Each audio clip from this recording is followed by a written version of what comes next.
H&K VP9SK, let's go.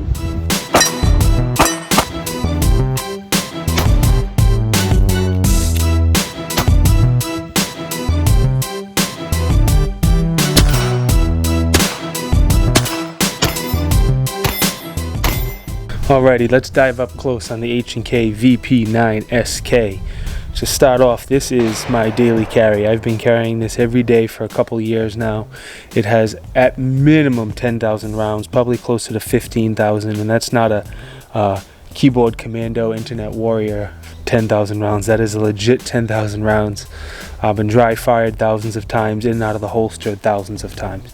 My holster of choice, M2 Tactical Solutions. I don't know why, but by far the most comfortable solution. I'll do a review on them coming up. There is also a discount code down in the description if you want to pick one up at a discount. Gun is clear. Let's start from the bottom and work our way up. The magazines. Comes with two different magazines. Comes with a flush fitting 10 round and a 10 round with a thumb pinky extension. Those are the two magazines that it comes with. They also offer a 13 round magazine, which I do not own any of, and they make a 15 round magazine, which I own a bunch of because I also have the VP9 full-size version of this guy right here. When you put the 13 or the 15 round in, you do have this gap right here. Doesn't bother me. I have shot thousands and thousands of rounds this way. However, they do sell a filler to fill that space up if that's something that annoys you. Magazines are very high quality. They are made from metal, obviously. Talking about the grip is by far the most comfortable grip out of any pistol I've ever held. The VP9 and the VP9SK grip is heaven. It's grip heaven. It's grip nirvana. That's what we're gonna call it. Grip nirvana. H&K, use that in your marketing.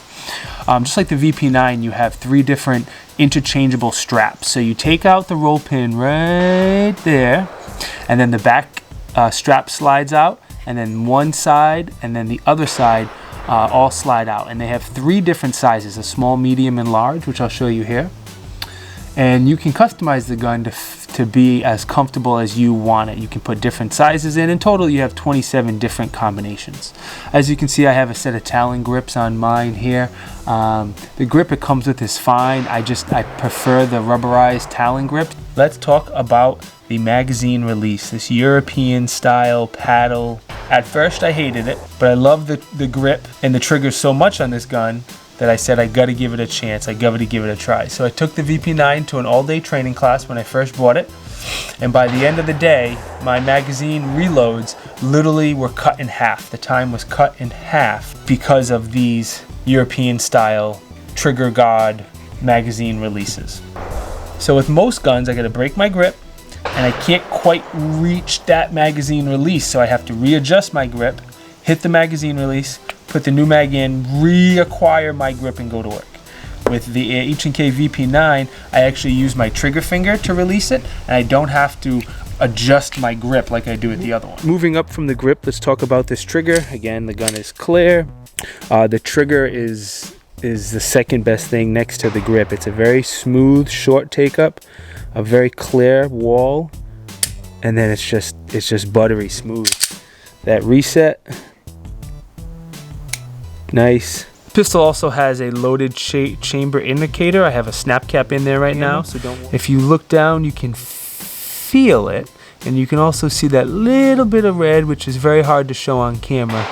The slide has a hostile environment finish, is what H&K calls it. I think that's just a fancy term, fancy marketing term, but I will say it has held up quite well.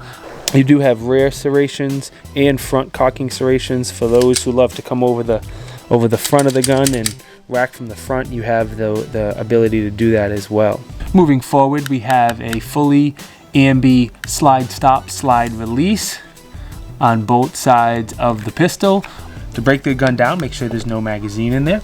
Lock the slide to the rear, pull down on the takedown lever, send the slide forward. And with H&K, you typically don't need to pull the trigger. Usually it slides right off. Looking inside the gun in true H&K fashion, everything is extra strong and beefy and overly engineered. Continuing taking the gun apart, you take your dual captured recoil spring out, and that's one of the big reasons why this gun shoots so nicely and is easy on recoil is this spring. Next, take the barrel out. The barrel is a traditional Browning style barrel. It is cold hammer forged. It is very, very durable, and H&K says it's made out of cannon grade steel. What exactly that is, I don't know. I think it's another one of H&K's marketing terms, but it sounds pretty cool. Putting it back together is just as simple. Barrel goes back in, dual recoil spring goes in, line up the grooves, lock it to the rear, bring up the takedown lever, function check a few times. Continuing forward on the gun, you have a standard 1913 Picatinny rail for any lights or lasers. You know, it is a very short rail, so a lot of your lights will not fit on there, but there's quite a few different options. Your sights, you have these luminescent sights. So these dual luminescent sights don't actually glow. They are not technically night sights. What they are is sights that capture in daylight and absorb, take daylight in. So when it is dark, the light they absorb, they will shine at night. So if it's in a dark place for a while, like a safe, you will not have night sights at all. As far as the length of the gun, from one end to the other, it's 6.61 inches. You have a width of 1.32 inches, a height of 4.5 inches. Your barrel length is 3.39 inches, and then your sight radius is 5.73 inches. Weight is going to come in just over 23 ounces. This is the H&K VP9, the big brother. This one I have slightly over 20,000 rounds through. And as you can see, let me line them up on the back. Okay. Slightly longer on the slide there. Slightly longer down here on the grip. But the width is going to be the same. I wanted to compare the Glock to it just because the Glock is such a common pistol that most people know the size of it. So in the muzzle, that's how much longer the Glock is going to be in the barrel. As far as the grip, there is your grip. Glock has a little bit longer in the grip. And then now your width. There's the width. The H&K is a little chunky. So let's do a size comparison on these. So that's how much bigger the slide is on the VP9SK. That's how much bigger the grip is, and as you see, it's a very different grip, but give you an idea there. And then the VP9SK is much wider than the P365. I know aesthetics shouldn't matter, but guess what? They do. And I gotta give this gun a 10 out of 10 for aesthetics. It is chunky like the Glock, but it is sexy as hell. It's the VP9SK. Dot worthy. See how I do.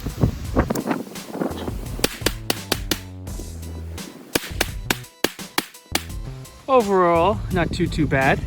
My first shot on my draw was a little rushed, so I needed to slow that down. And one of my shots on my strong hand only was pulled a little out. This was all done from between 4 or 5 yards away. Distance. We're gonna take a few shots from 50 yards, and I'm sure the gun can be more than capable of shooting at 50 yards if I bench rest it and blah blah blah, but that's not my style. Let's take a few shots and see if I'm worthy. We're not worthy! We're not worthy! There we go, there's the target. Put you down right here. See what we can do.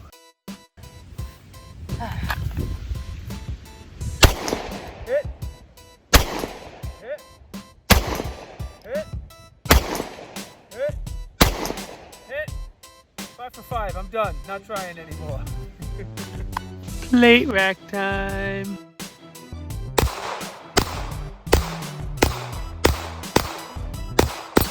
Overall, I'll give the VP9SK 2 big thumbs up. Durability is great, aesthetics are great, grip is amazing, aka Grip Nirvana. The trigger is one of the better triggers out there for a striker fired pistol. Magazine release, again, at first I didn't care for it. Now I absolutely love it. Overall, it's a great pistol, very shootable. I know there's other pistols right now that are smaller that have a higher capacity, but for the size of those firearms, they're just a little too small for me. As always, thank you for watching my reviews. Please like this video, subscribe to the channel. Really helps us out more than you can imagine. We'll see you on the next video, and peace.